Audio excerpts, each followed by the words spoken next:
US pressuring UK to block ICC's Netanyahu arrest warrant. According to The Guardian, human rights barrister says US expects Labour government to continue UK challenge to proposed action against Israeli PM.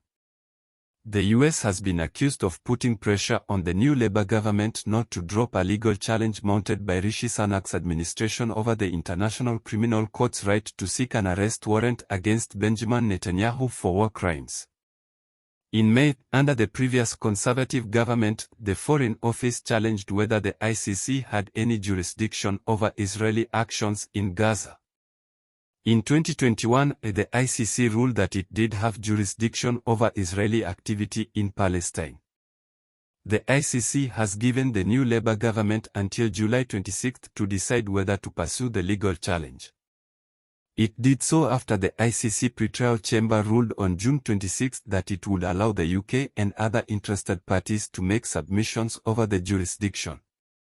Other states and interested parties have been given until Friday to make their own submissions to the court.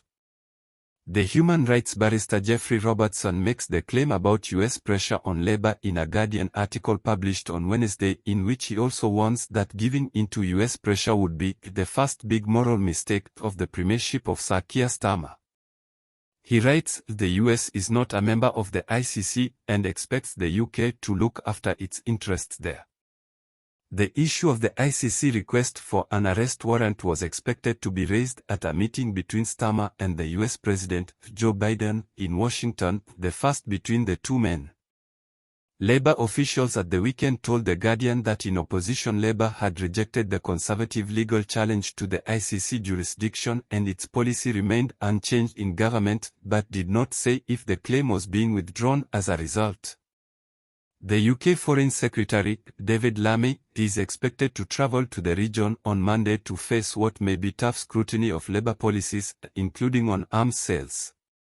The Foreign Office's argument to the ICC, first propounded by Israel, is that the Oslo Accords agreed between Yasser Arafat and Ehud Barak from 1993 to 1995, reached with the help of Norwegian mediators, preclude Palestine from prosecuting Israelis.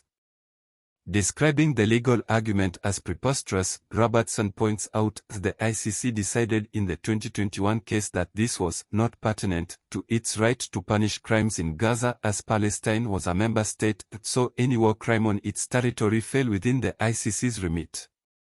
Robertson writes, the ICC was not even in existence in 1995, it was not established until 2002, and the idea that a provisional clause in a moribund negotiation 30 years ago can prevent it from acting over breaches of international criminal law now is preposterous.